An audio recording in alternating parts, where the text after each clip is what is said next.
Bismillahirrahmanirrahim.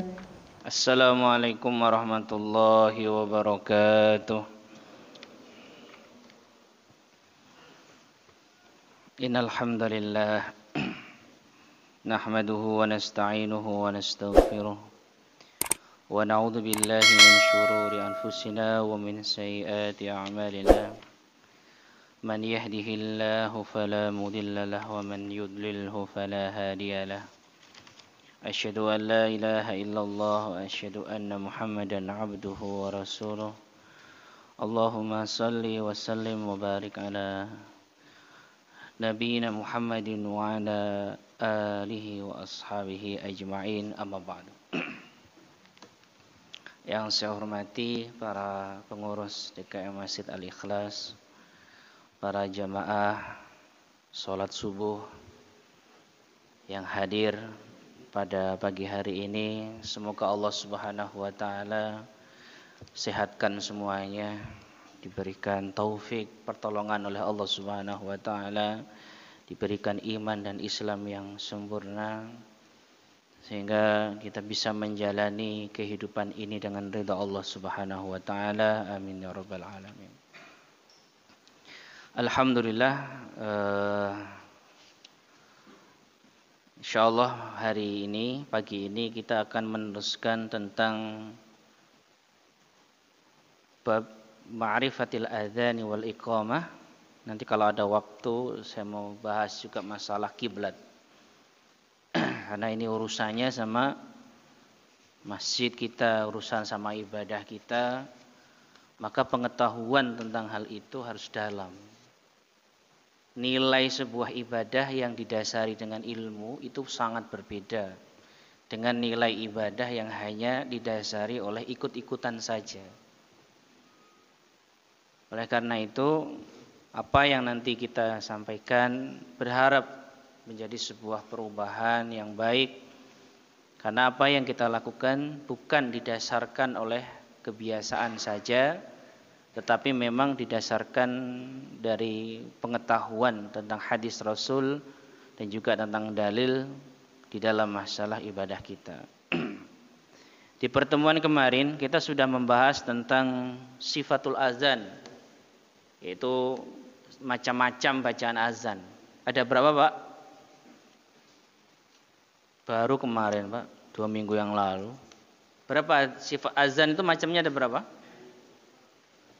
Ada berapa? Ada 4. Yang pertama adalah azan ahlil Makkah, adanya penduduk Makkah. Azan dalam madhab Syafi'i, seperti azan yang kita pakai. Yang kedua adalah azanu ahlil Madinah, adanya penduduk Madinah, adanya madhab Imam Malik. Kemudian ada azanul Kufah, azannya penduduk Kufah, yaitu azannya madhab Imam Abu Hanifah. Dan yang terakhir adalah azanul Basrah, azannya Al-Imam Hasan Al-Basri. Sudah dipraktekkan, Pak, azannya? Masih pakai azan Makkah ya? Iya, daripada bikin masalah ya. Kemudian kita juga sudah membahas kemarin tentang masalah hukum adzan dan juga waktu azan. Jadi waktu azan ternyata jumhurul ulama, mayoritas ulama menambah satu waktu, yaitu al-waktu qabla subhi, waktu sebelum masuk salat subuh, waktu ketika fajar kadzib itu datang sekitar jam 3 pagi. Tadi jam 3 azan enggak? Ya Allah. Ya wis, ini ilmu cuma dibaca doang, ini gimana ini? Belum ada ininya, tindak lanjutnya. Kemudian pada hari ini insyaallah kita akan membahas tentang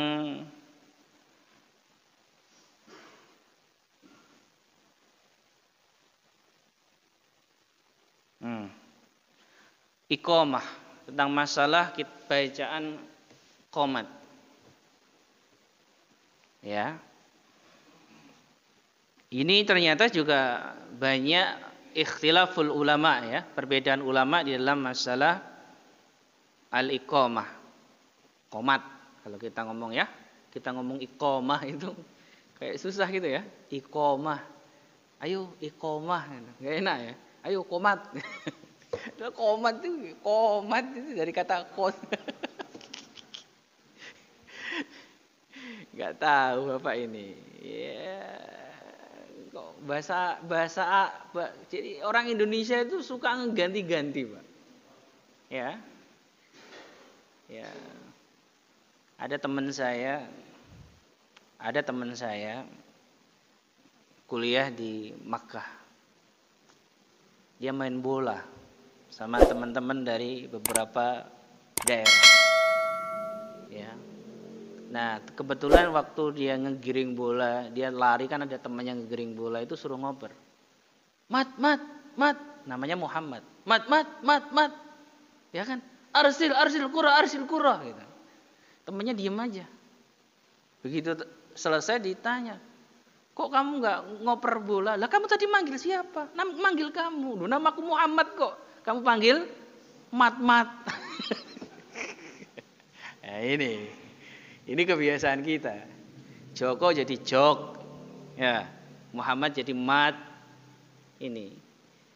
Jadi sebenarnya kalau kita bicara bukan qomat ya, tapi apa? Iqamah. Ya, iqamah. Nah, iqamah ini atau Bapak membahasakannya qomat itu ada dua pembahasan. Yang pertama adalah tentang masalah hukumnya. Sama seperti azan, dan yang kedua adalah tentang sifatnya. Ya, sifat itu berarti macamnya, macam bacaannya.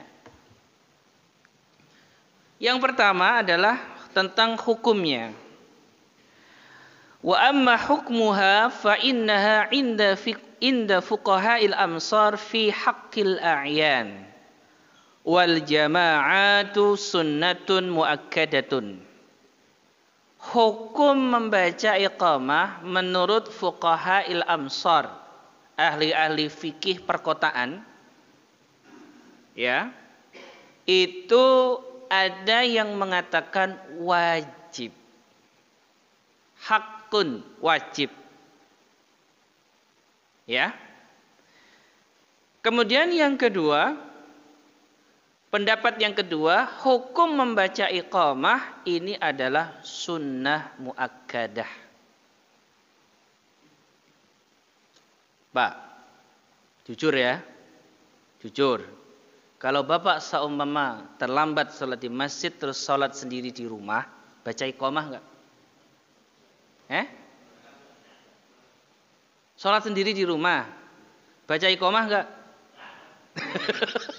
Itu, jujur itu, enggak. Apalagi pakai azan, azan enggak? Boro-boro. Padahal ada ulama yang mewajibkan azan,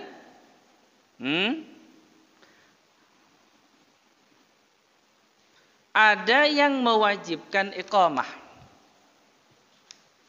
Berarti kalau kita mengikuti pendapat yang pertama, maka hukum sholat yang tidak dibacakan azan dan iqamah itu diperselisihkan ulama tentang sahnya. Karena sampai ada yang mengatakan bahwa azan dan iqamah itu adalah ruknun min arkanis shalah, termasuk rukun dari rukunnya salat. Ini kalau kita masuk perbandingan mazhab itu seperti ini pendapat. Ada yang berat banget. Ya. Sedangkan pendapat yang kedua adalah hukumnya sunnah. Bapak berarti ikut yang mengatakan iqamah wajib atau yang ikut iqamah sunnah, Pak? Pokoknya Bapak itu nyari yang paling ringan. Maunya yang paling ringan. Itu. Makanya repot nih orang. Padahal nanti Kalau kita lihat salatnya Rasulullah sallallahu alaihi wasallam itu tidak pernah tidak diawali dengan azan dan juga iqamah. Hatta ketika Rasulullah sallallahu alaihi wasallam pulang perang, kemudian hampir menjelang subuh, udah capek semuanya, istirahat. Ya, tapi Rasulullah ingin menunggu waktu salat subuh. Tapi sudah capek semuanya. Apa kata Rasulullah? Kita tunggu waktu salat subuh. Jawab ya. Nah, sahabat itu tahu, Pak. Pak Rasul ini capek. Kata sahabat Bilal, ya Rasulullah, tidurlah sebentar, nanti saya yang bangunin. Ternyata bablas. Bangun-bangun matahari sudah tinggi, saking capeknya, Pak. Ya. Saking capeknya. Kemudian Rasul mengatakan, "Aina Bilal? Aina Bilal? Mana Bilal nih? Mana Bilal nih?" Ya. Bilal baru bangun dipanggil-panggil. Ya. Kemudian sahabat diperintahkan untuk azan. Lihat. Tetap ada azan, tetap ada iqamah. Padahal itu adalah salat kharijal waqti, di luar waktunya. Tapi kalau Bapak kodoknya terlalu sering ya nggak kayak Rasul. Rasul dalam sejarah cuma sekali itu doang. Bapak berkali-kali. Jangan pakai alasan, orang Rasul aja kesiangan kok saya nggak boleh kesiangan. Ya Rasul sekali doang terus pulang perang. Bapak ngapain? Ya. Makanya ini menjadi sebuah renungan kepada kita bahwa ada ulama-ulama yang mengatakan salat azan dan juga iqamah itu hukumnya wajib, karena itulah yang selalu dilakukan oleh Rasulullah sallallahu alaihi wasallam. Dan dalil yang mengatakan wajib lagi, Rasulullah mengatakan sallu kama raaitumuni usolli. Salatlah kalian sebagaimana aku salat. Artinya kalau kita mengikuti hadis sallu kama raaitumuni usolli dan ternyata salatnya Rasulullah sallallahu alaihi wasallam selalu diawali dengan azan dan juga iqamah, maka ini menjadi hukumnya wajib ketika kita menafsirkan perintah sallu kama raaitumuni usolli. Ini adalah perintah yang wajib. Lalu bagaimana dengan kita mengatakan iqamah dan juga adzan ini hukumnya adalah sunnah? Kenapa kita menghukumi sunnah muakkadah? Kenapa tidak sampai ada derajat pada kewajiban melakukannya? Karena ulama menafsirkan perintah sallu kama raaitumuni usolli adalah apa? Amrun lin nadbi, perintah terhadap sesuatu yang disunnahkan. Gitu ya. Ini, jadi dalilnya sama, tapi derajat perintahnya itu ditafsirkan dengan berbeda. Ya sama dengan sholat witir. Sholat witir itu tidak pernah ditinggalkan oleh Rasulullah seumur hidupnya. Sehingga Imam Abu Hanifah rahimahullahu ta'ala mengatakan sholat witir itu wajib. Tapi Bapak tetap mengatakan sholat witir itu sunnah. Padahal itu terus dilakukan oleh Rasulullah. Makanya apakah sesuatu yang terus menerus dilakukan oleh Rasulullah ini menjadi wajib atau tidak? Ini nanti belajarnya di usul fiqh. Kalau sesuatu yang dilakukan oleh Rasul terus menerus ini menjadi wajib, maka konsekuensinya berat. Berat sekali konsekuensinya. Banyak sekali nanti sesuatu yang pada akhirnya menjadi wajib. Makanya ahlu zahir, ulama-ulama ahli zahir itu dikit-dikit wajib, dikit-dikit wajib, dikit-dikit wajib, ya. Salat tahiyatul masjid wajib, ya. Salat apa? Witir wajib. Pokoknya wajib terus. Maka ini nanti masuk dalam pembahasan usul fiqh, ya. Tapi ini saya sampaikan bahwa kalau kita mau selamat, kita harus pakai kaidah al-khuruj minal khilaf mustahabbun. Keluar dari perbedaan ulama itu disunnahkan. Apa maksudnya? Begini. Menurut mazhab Imam Syafi'i, mengusap rambut ketika wudhu itu sedikit saja yang diusap itu sudah sah. Jelas Pak? Menurut Imam Abu Hanifah, mengusap rambut itu paling tidak rubu'ur ra'si, seperempat dari kepala. Tapi Bapak nggak usah diseperempatin gitu, dibagi 4 kayak gini ya.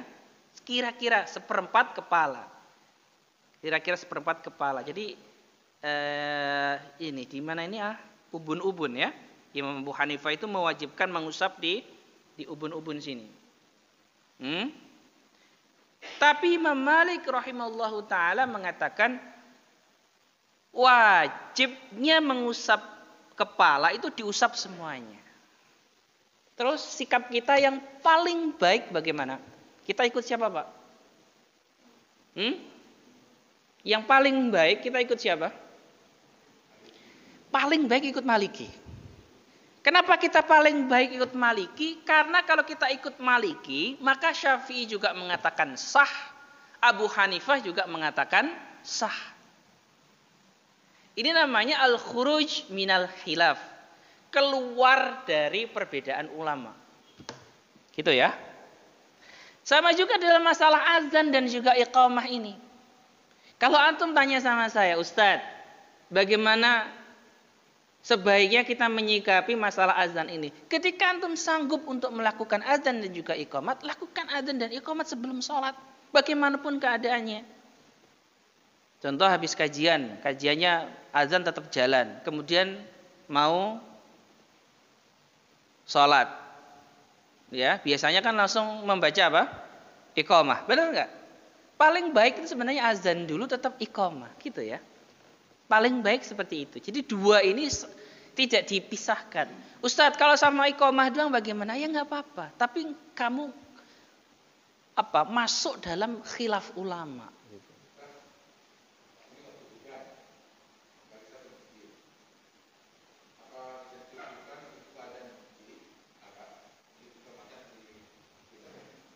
Memang sebenarnya seperti itu hukumnya, Pak. Kalau Bapak tanya hukum yang sebenarnya memang seperti itu. Jadi hujan itu, maksudnya azannya. Azannya apakah cukup azan di masjid? Apakah di rumah tetap azan gitu? Cuma iqamah. Nah, ini menarik nih. Nanti nggak ada di dalam kitab, saya jelaskan agak cepat ya. Jadi ada perbedaan ulama tentang masalah azan. Apakah azan itu ruknun min arkanis shalah ataukah azan itu i'lam bidukhuli waqti shalah? Ada yang mengatakan azan itu adalah cara kita ngasih tahu masuknya waktu salat. Paham ya?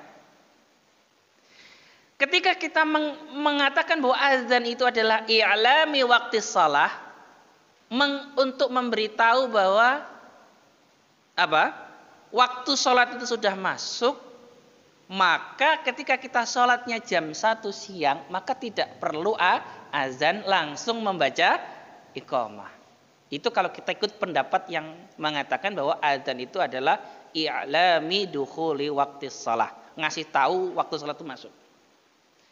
Tapi kalau kita mengatakan bahwa azan itu bukan i'lami waqti sholah, tapi adalah bagian dari sholat kita, rangkaian dari sholat kita. Maka walaupun tidak ada unsur ngasih tahu tentang waktu sholat, maka tetap kita laksanakan azan dan juga iqamah. Paham Mbak ya? Makanya ketika Bapak kesiangan sama Mama, kemudian mau sholat, maka tetap ada sunnah atau ada kewajiban yang mengatakan wajib untuk melaksanakan azan dan iqamah. Walaupun tidak ada unsur ngasih tahu waktu sudah masuk. Itu memang ada khilaf. Makanya ketika nanti sholat di rumah sudah diazankan di masjid, kita ikut pendapat yang mana? Kalau Bapak ikut pendapat bahwa azan itu adalah untuk ngasih tahu waktu sholat, maka sudah cukup di rumah tinggal membaca iqamah. Tapi kalau Bapak menafsirkan atau mengikuti pendapat ulama bahwa azan dan iqamah itu adalah bagian dari sholat yang akan kita lakukan, maka di rumah tetap azan, kemudian iqamah, kemudian baru sholat. Faham ya? Ini memang masuk dalam perbedaan ulama. Saya nggak bisa menjawab dalam satu mazhab, harus saya jawab dua, biar Bapak bisa milih. Enak satu atau enak dua, Pak? Bapak enak satu apa enak dua? Di rumah cuma satu, memang enak dua. Gitu ya. Nah, itu terkait tentang hukumnya. Jadi ada yang mengatakan hukumnya wajib dan itu termasuk rukun, ada yang mengatakan wajib tapi cuma li'i'lami waqtis shalah, ada yang mengatakan sunnah muakkadah. Itu termasuk hukumnya. Lalu yang kedua adalah tentang bacaan azan, bacaan iqamah. Mau praktek enggak? Mana muazinnya? Muazinnya mana? Oh, masya Allah. Praktek Pak ya? Praktek. Madhabnya Imam Malik dan madhabnya Imam Syafi'i itu berbeda. Menurut madhabnya Malik,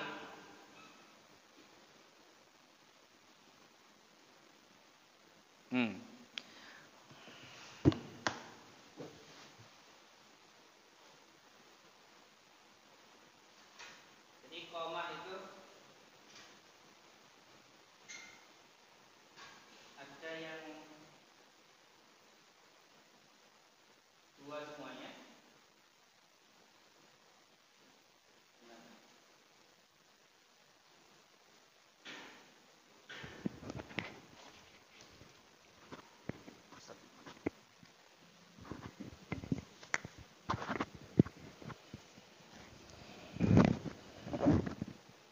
Ada yang iqamah ini membacanya matna, dua.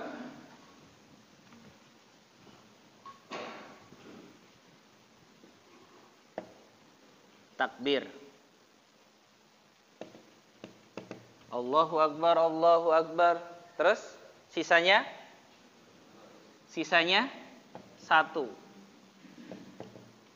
Baqihi sisanya satu sisanya.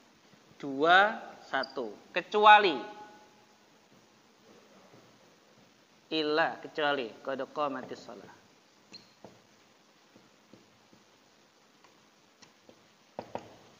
Ini macam yang pertama yang Bapak sering baca ya. Allahu Akbar, Allahu Akbar. Asyhadu an la ilaha illallah. Asyhadu anna Muhammadar Rasulullah. Hayya 'alas shalah, hayya 'alal falah. Qad qamatis shalah, qad qamatis shalah. Allahu Akbar, Allahu Akbar. La ilaha illallah. Berarti wa amma fa innaha inda Malik marratan wahidan wa inda Syafi'i marrataini. Jadi kita mengikuti madhabnya Imam Asy-Syafi'i dalam masalah ini. Paham Pak ya? Jadi azannya pakai madhabnya Imam Asy-Syafi'i. Iqamahnya kita juga pakai iqamahnya madhab Asy-Syafi'i. Lalu bagaimana macam yang kedua? Macam yang kedua adalah iqamahnya madhab Malik. Kalau madhab Malik, iqamahnya qad qamatis shalahnya tetap satu. Ini Syafi'i. Kalau yang Malik, dua takbir, sisanya satu. Gak ada pengecualian. Satu baqihi. Baqihi itu sisanya. Baqihi, sisanya. Baqihi, sisanya. Satu, dua, satu. Berarti Allahu Akbar, Allahu Akbar. Asyhadu an la ilaha illallah. Asyhadu anna Muhammadar Rasulullah. Hayya 'alas shalah, hayya 'alal falah. Qad qamatis shalah. Allahu Akbar, Allahu Akbar. La ilaha illallah.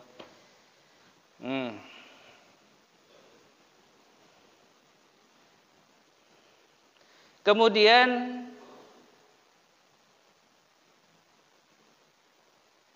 Wa amma al-Hanafiyah, menurut mazhab Hanafiyah, fa innal iqamah indahu masna masna. Kalau mazhabnya Imam Abu Hanifah itu semuanya dua.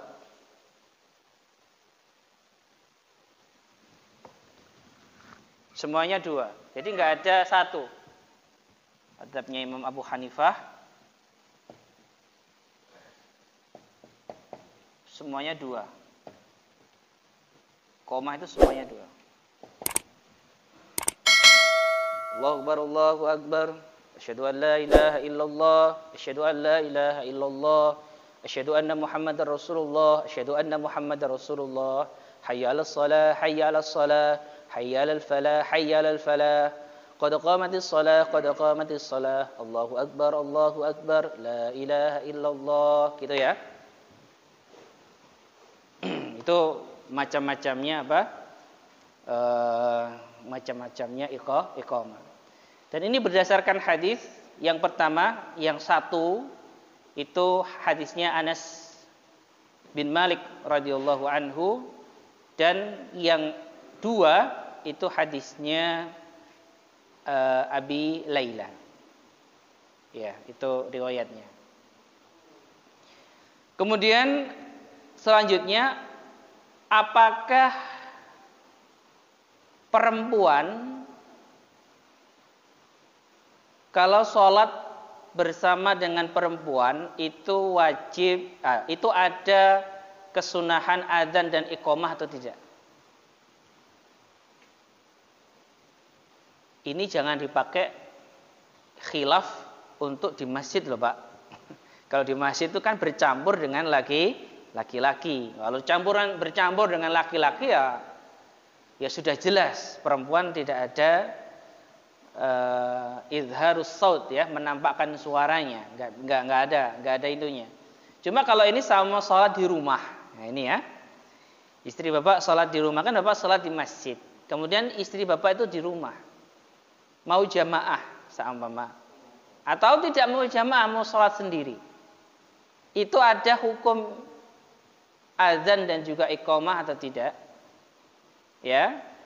Wa qala Malikun in aqamna fahasanun. Menurut Imam Malik rahimahullahu taala, kalau perempuan itu mau membaca iqamah, ya, karena ini wal jumhur annahu laisa 'alan nisa'i azan. Kalau azan itu mayoritas ulama mengatakan tidak ada.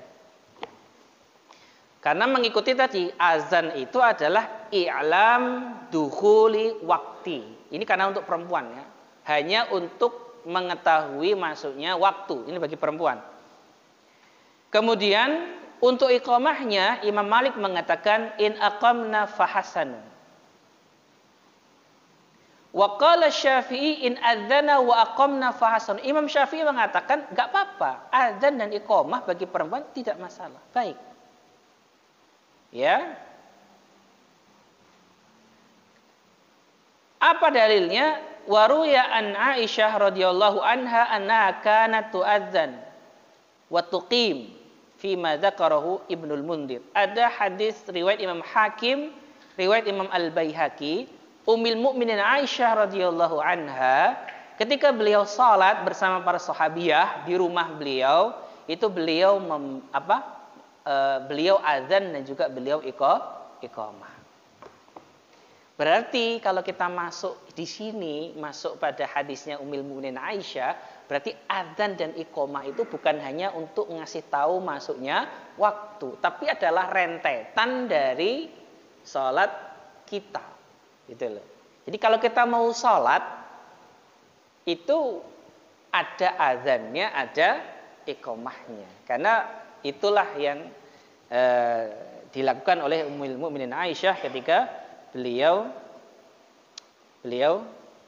melaksanakan sholat berjamaah di rumah. Ini masalah azan dan juga masalah iqamah. Lalu selanjutnya ini penting nih. Ini masalah kiblat. Saya mau tanya ya sama pengurus. Ini masjid di Rasdul Kiblat atau tidak?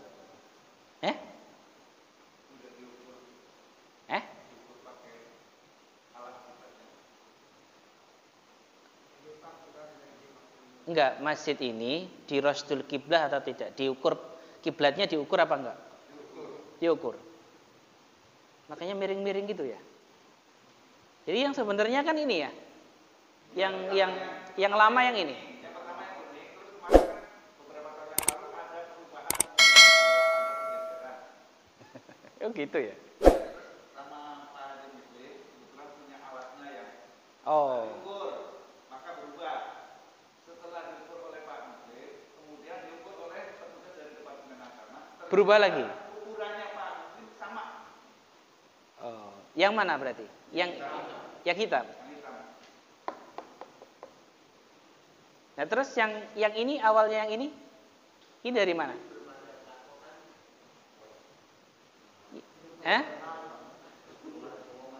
Setahu saya ada pengumuman dari pemerintah bahwa ada pergeseran.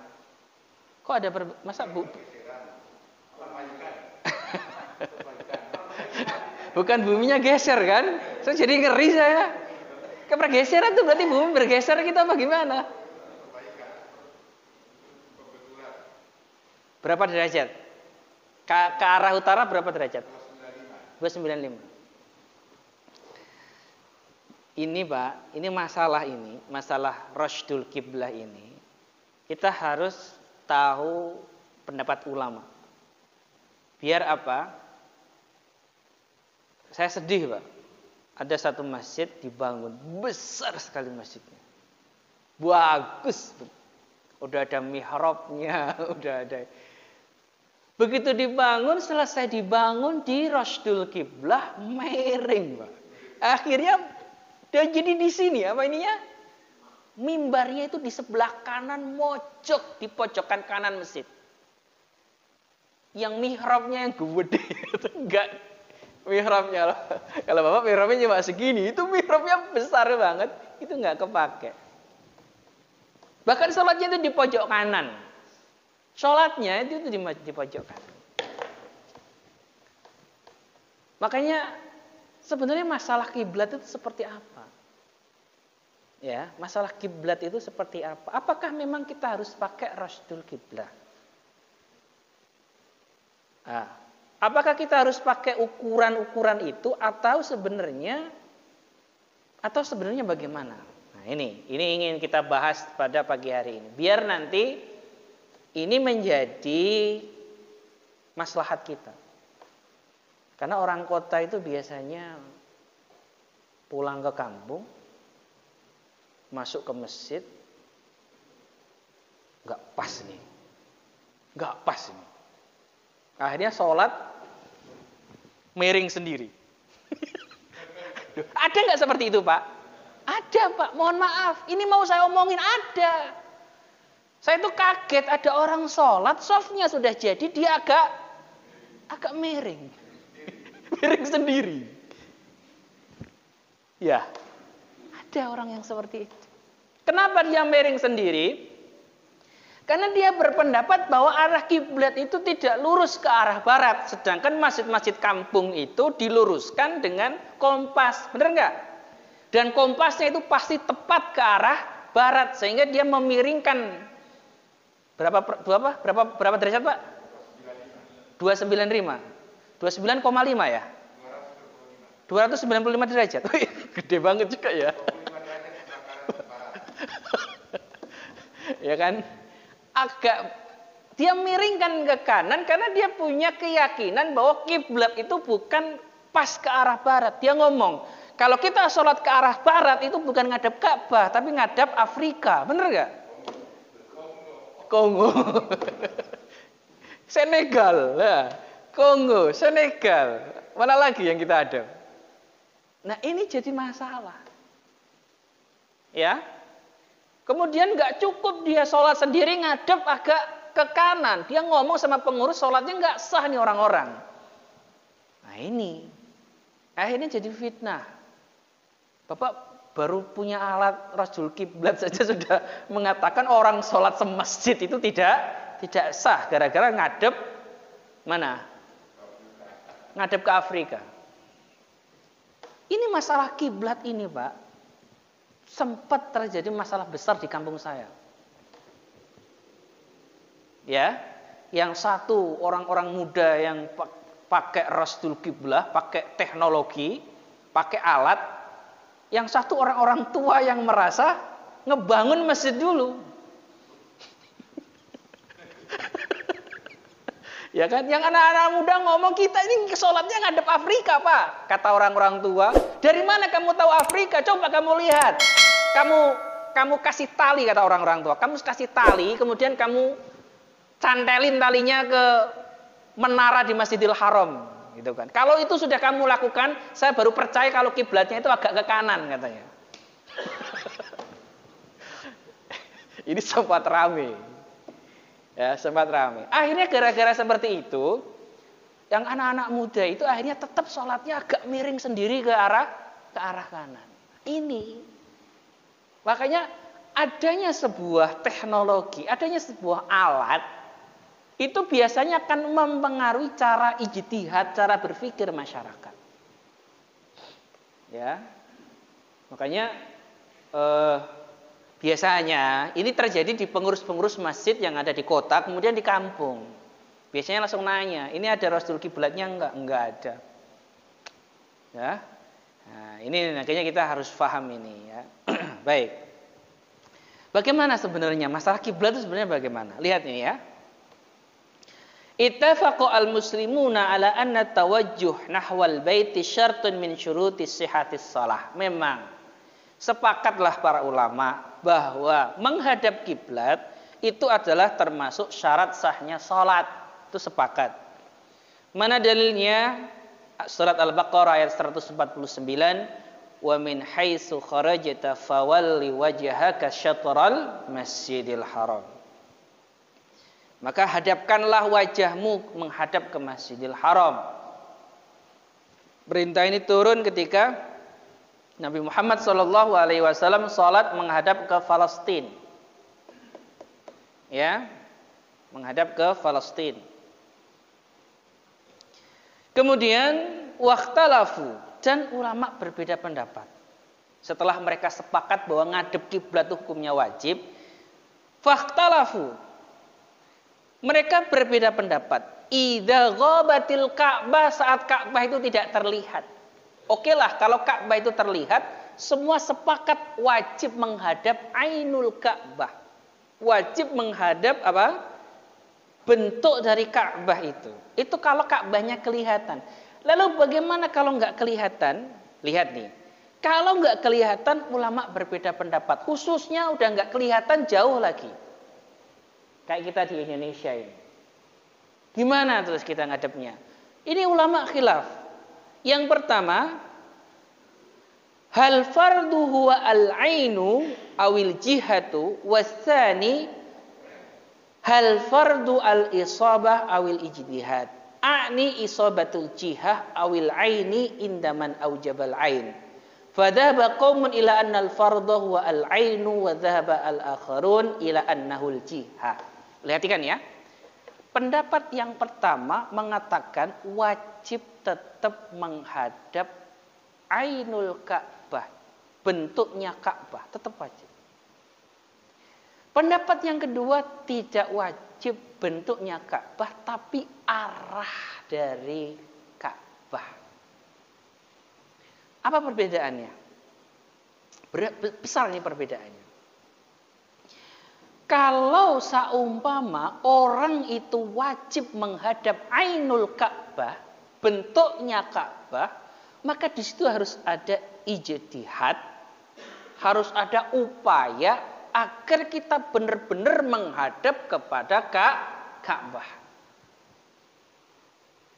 Tapi kalau yang penting arahnya Ka'bah, itu kalau kita ada di timurnya Ka'bah seumpama, maka yang penting adalah ngadep ke barat. Kalau orang ada di utaranya Ka'bah seumpama, maka dia yang penting ngadep ke selatan. Kalau ada orang yang ada di selatannya Ka'bah seumpama, maka dia hanya wajib ngadep ke utara. Kira-kira seperti itu. Dia tidak wajib ngincer. Kalau ngincer itu apa bahasa ini ya? Ngarahin bener ke Ka'bah. Yang penting dia fi jihatil Ka'bah. Ini pendapat masalah jihah. Tapi kalau pendapat masalah ain, dia seumpama dia di apa? Kayak di Indonesia ya, di timurnya Ka'bah, maka tidak cukup kita cuma ngadep barat, kita harus bisa apa? Ngincer itu apa ya? Ngepasin kalau bisa. Ya, nah ngepasin ini dengan apa? Dengan ilmu, dengan teknologi. Ya, ini. Jadi ada masalah apa? Al-qiblah. Yang pertama adalah ainul Ka'bah.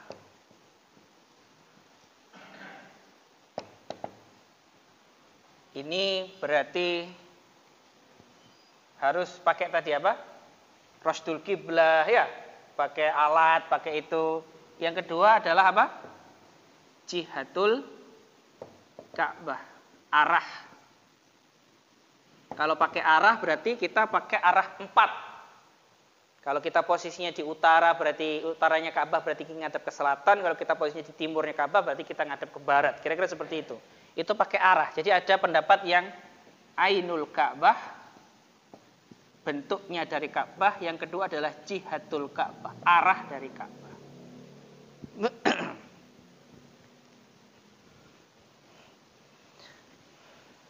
Nah, pendapat yang mengatakan wajib ainul Ka'bah,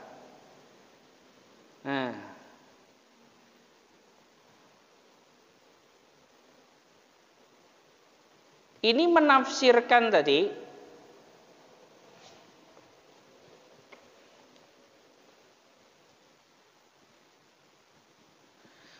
fawalli wajhaka syatral masjidil haram, maka hadapkanlah wajahmu kepada Masjidil Haram. Ini apakah hakikah? Maksudnya hakikah itu memang benar-benar wajib menghadapkan wajah kita ke Ka'bah, atau di situ mengira-ngirakan, atau diartikan secara majas. Ya, kalau kita artikan hadapkanlah wajahmu ke Masjidil Haram, maka wajib bagi kita untuk bukan hanya menghadapkan ke arah barat, tapi harus benar-benar sebisa mungkin lurus dengan apa? Dengan dengan Ka'bah. Itu kalau kita lihat zahirul ayah, fawalli wajhaka syatral Masjidil Haram. Tapi kalau kita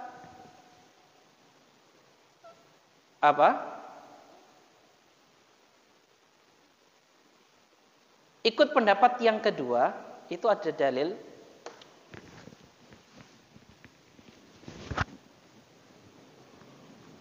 yang ini. Jadi kalau yang ini nih wajib pakai ijtihad bahwa benar-benar ini Ka'bah. Kalau yang ini yang penting ke arahnya saja. Ada hadis, ini saya tulis karena ini penting.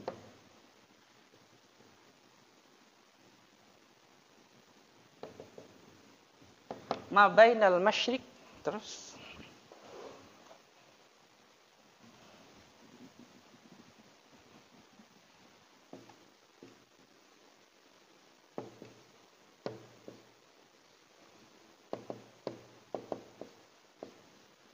ma bainal masyriqi wal maghribi qiblatun.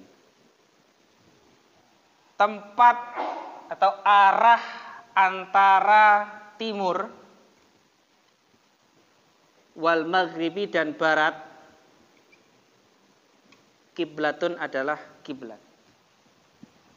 Idza tawajjaha nahwal bait, ketika dia menghadap ke Ka'bah. Jadi menurut Rasulullah Shallallahu Alaihi Wasallam, beliau mengatakan ma bainal masyriqi wal maghribi,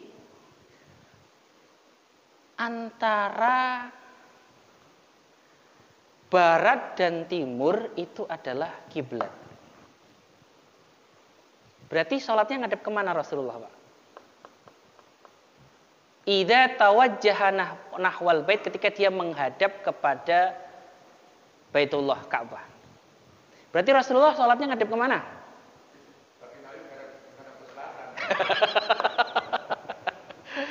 Rasulullah mengatakan Ka'bah itu antara timur dan barat.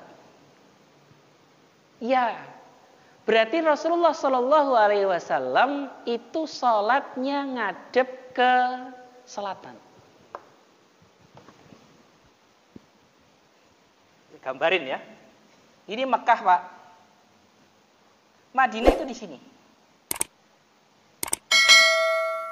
Ini utara, ini selatan, timur, barat.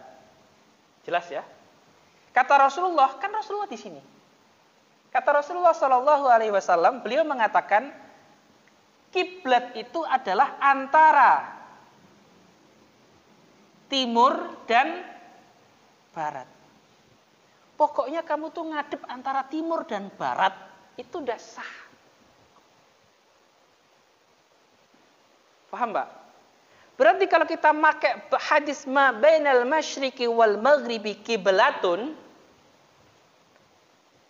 ya, maka kita tidak perlu sampai harus ngincer-ngincer banget gitu. Gak harus pakai alat-alat banget, kira-kira seperti itu ya. Ini seumpama kita ikut pendapat yang kedua, yang penting jihad. Jadi kalau pokoknya kalau orang itu ada di timurnya Ka'bah, yang ngadepnya ke barat. Bapak kan posisinya di timurnya Ka'bah kan? Yang penting apa? Ngadep ke barat. Itu udah sah gitu. Karena hadisnya ketika Nabi ada di kota Madinah, itu ngadepnya itu ke selatan. Ke selatan. Dan gak ada istilah selatan agak miring ke barat. Itu gak ada istilah. Rasulullah itu sholatnya ke selatan agak miring ke barat. Itu saya gak itu. Rasul hanya mengatakan kiblat itu antara timur dan barat. Makanya Bapak kalau nafsirin ini, berarti Rasulullah gak ngadep ke barat dong sholatnya. Makanya di jamaah haji itu pamer setelah pulang haji. Orang Indonesia mah gak pinter-pinter. Sholatnya selalu ngadep ke barat. Kita yang pernah haji bisa ngadep ke utara, bisa ngadep ke selatan. Nah, ini repot lagi tuh orang. Ya. Jadi menafsirkan hadis ini kita harus paham kondisinya. Jangan juga antum pakai kiblat itu antara arah timur dan barat. Berarti Bapak ngadep ke utara sama Mama dengan pakai hadis ini. Enggak, ini hadis ini untuk Rasulullah yang ada di kota Madinah. Makanya kalau saya melihat hadis ini, saya lebih cenderung orang itu kalau jauh lebih ke jihad sebenarnya.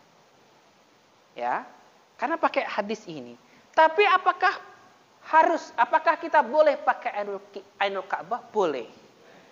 Tapi jangan engkau paksakan untuk merubah masjid menurut saya. Ini pandangan pribadi saya. Bapak boleh setuju, boleh enggak? Masjid itu Pak kalau udah dibangun bagus, kemudian kiblat yang ngadep ke arah barat, ya sudah. Menurut saya. Tapi kalau bisa sebelum masjid itu dibangun di Rosdul, kiblat diarahkan dulu kiblatnya pakai alat nih. Pakai pendapat yang pertama dulu nih. Setelah itu diluruskan, dibangun kan bagus tuh. Ya kan? Tapi kalau sudah terlanjur itu masjid ngadep ke barat, ya sudah. Karena Rasulullah mengatakan, ma bainal masyriqi wal maghribi kiblah. Arah antara barat dan timur itu adalah kiblat. Kita posisinya di timurnya Ka'bah, maka kita yang terpenting adalah ngadep ke arah barat. Gitu loh. Makanya ini saya masih mentoleransi karena ini nggak terlalu parah, ya Pak. Ini nggak terlalu parah, Pak. Ada masjid yang, Masya Allah, saya katakan tadi, udah dibangun, bagus banget. Baru jadi itu bangun, datang pengurus dari Depak. Itu masjid, Pak, bagus baru dibangun, orang Depak datang, Pak. Terus di Rosdul, kiblat dimiringin masjidnya, mimbarnya di sop sebelah kanan yang paling pojok. Bapak bisa bayangkan jeleknya itu loh jadinya kayak gimana. Gitu loh. Makanya sebenarnya kalau kita bisa mengikuti pendapat pertama, boleh, tapi di awal sebelum masjid itu dibangun. Tapi kalau masjid itu sudah dibangun, sudah ada shofnya, sudah ada mihrabnya dan seterusnya, ya sudah, utruku, tinggalkan dia. Ini pendapat saya. Orang Indonesia itu sejarah itu asal muara barat sudah kiblat. Iya, emang seperti itu. Orang dulu itu pakai kompas, Pak. Dan kompasnya selalu pokoknya ngarah ke arah barat. Kenapa pakai hadis ini? Rasulullah itu ada di kota Madinah. Beliau sholatnya ngadep ke selatan. Ya kan? Ya sudah. Gak usah terlalu dimiring-miringkan dan seterusnya. Makanya ini menjadi ya pendapat saya pribadi. Kalau memang itu masjid sudah terlanjur dibangun, sudah. Toh sah kok sholatnya, gak masalah. Jangan berarti nggak sah ini ngadep ke Afrika dan seterusnya. Antum ada-ada aja itu ngadep ke Afrika. Karena gini loh, antum itu beda sekian derajat saja, itu arah melencengnya. Itu. Jadi antum jangan gaya, ya kan? Oh, saya sudah pakai rasul kiblat. Iya, antum pakai rasul kiblat. Tapi antum miring sekian derajat saja. Itu nggak tahu antum sudah ke Sri Lanka kayaknya antum itu udah itu. Sekian derajat saja itu sudah salah, Pak.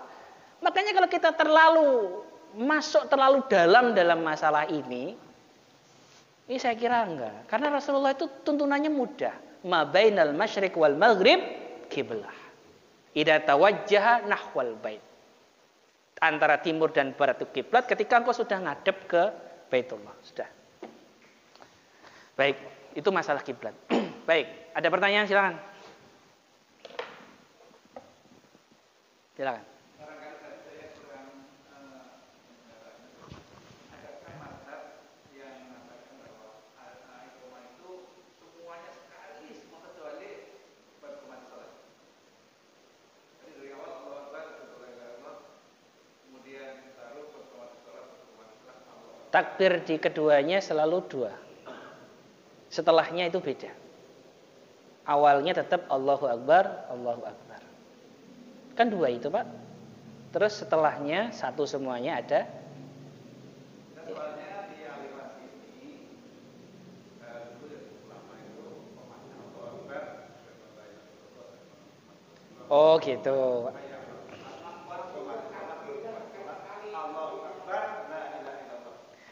Kalau antum tanya apakah itu ada pendapatnya, saya katakan ada, tapi tidak di madzhabul arba'ah, tidak di 4 mazhab. Saya bacakan hadisnya ya, biar Bapak paham nih. Kalau sekarang Dua. Ini saya bacakan hadisnya, biar Bapak nanti belilah Pak kitabnya Pak, biar saya kalau ngajar itu Bapak tahu ini. Beli kitabnya, namanya Bidayatul Mujtahid.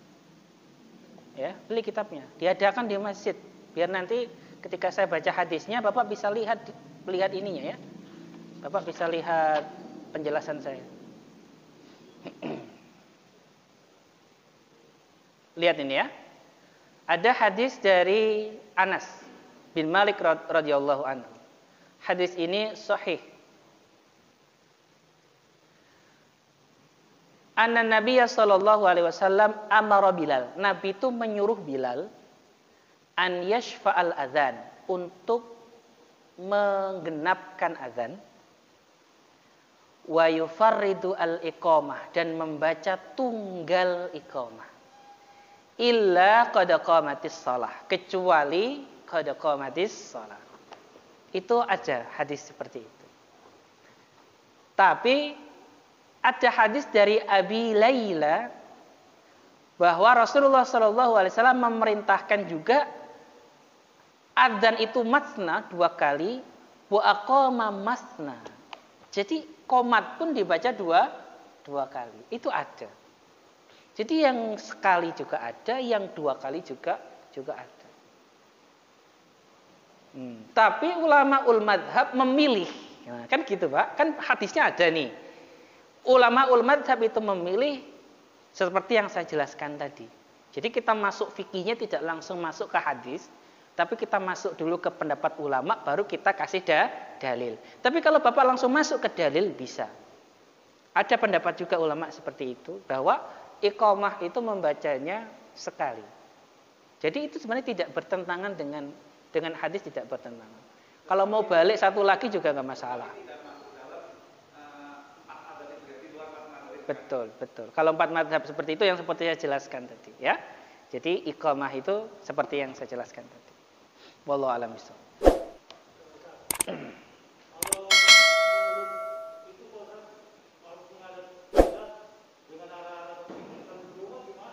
Kalau apa?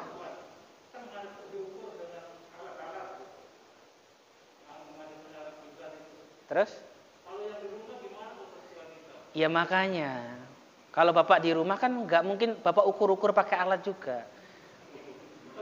Mau diukur itu, dikasih soft kayak gini juga rumahnya, digaris-garis. Udah, yang penting kalau kita di arah timurnya barat, yang penting ngadep ke barat. Ketika kita di arah timurnya Ka'bah, yang penting ngadep ke barat sudah. Bapak nggak usah, Pak Afrika ini jangan-jangan. Begitu ngadep agak ke utara, jangan-jangan ke Cina lagi nih. Wah, ngadep Cina ini gimana ini? Susah antum ibadah itu. Udah, yang penting kalau antum di arahnya barat. Dari mana antum tahu arahnya barat? Bapak kalau naik pesawat kemana arahnya? Kalau mau haji ke arah barat sudah seperti itu saja, nggak usah apa? Nggak usah pakai sampai kayak gini di rumahnya digambar-gambar, ntar orang rumah malah bingung gitu. Itu kenapa di rumah-rumah begitu? Paham ya? Jadi kita ikut pendapat yang kedua saja, Jihad.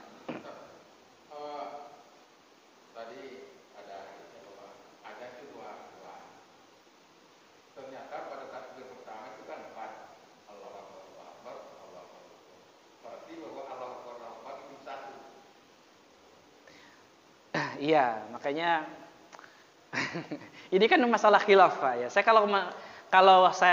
kalau kita nanti makanya saya tidak suka langsung menafsirkan di hadis. Kenapa? Karena kita nggak tahu teknis tafsir hadis itu yang paling ngerti siapa. Makanya saya lebih suka mengambil pendapatnya para ulama yang dekat masanya dengan Nabi. Pendapatnya seperti ini, baru kita cari apa? Dalilnya. Karena kalau kita tafsirkan sendiri, berarti 2 itu dihitung 1. Nanti macam-macam. Makanya wallahu alam. Saya nggak ngerti, saya nggak bisa ngejawab apakah memang tafsiran hadisnya seperti itu. Wallahu alam. Tapi kalau saya lebih cenderung kita mengikuti madhab. Ya, kalau kita mengikuti madhab ya 2. Allahu Akbar itu Syafi'i, Hanafi, Maliki itu sama. 2. Ya, itu saja. Terus kalau ada tafsir-tafsir yang lain 2 itu takbir 2 itu dihitung 1, wallahu a'lam bishawab. Saya nggak tahu itu, ya, karena itu udah wilayah penafsiran hadis yang dalam. Karena terkadang kita butuh juga sanad juga, ya. Kira-kira kan itu kan mungkin bisa dijelaskan tafsirnya sahabat dulu seperti apa. Kita butuh penjelasan seperti itu dan saya nggak tahu itu. Nanti coba saya baca di syarahnya Sahih Muslim sama Sahih Bukhari insyaallah. Wallahu a'lam. Ada pertanyaan lain? Kalau misalkan sholatnya orang musafir terus tidak sendiri musafirnya, apa perlu kita iqamah juga sendiri? Iya, makanya kalau kita mengatakan iqamah dan azan itu bagian dari sholat kita, harus ada azan, harus ada iqamah walaupun kita musafir. Ya. Tapi kalau kita tidak mengatakan adzan dan iqamah itu bagian dari sholat, ya sudah, langsung sholat juga tidak masalah. Ya, itu masuk dalam perbedaan ulama. Terus yang baik yang mana? Yang baik adalah kita keluar dari khilaf. Tetap ada azannya, tetap ada iqamahnya, karena ada ulama yang mewajibkan itu, gitu ya. Kalau wanita di rumah bagi iqamah enggak? Iya tadi sudah saya jelaskan. Ya. Kalau kita ikut pendapat yang pertama, menurut Imam Malik dan menurut Imam Syafi'i ada iqamahnya. Ya, tapi menurut sebagian ulama tidak ada. Tapi mazhabnya Imam Malik, mazhabnya Imam Syafi'i rahimahullahu taala itu ada iqamahnya. Pertanyaan, silakan.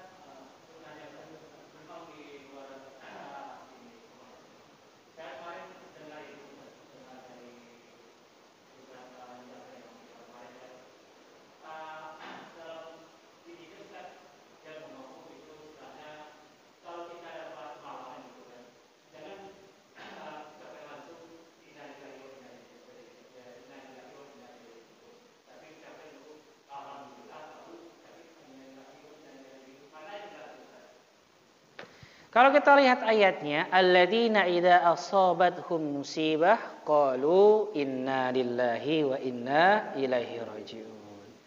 Ketika kita mendapatkan musibah atau kita melihat orang yang mendapati musibah, maka kita mengatakan inna lillahi wa inna ilaihi rajiun. Lalu bagaimana dengan membaca alhamdulillah?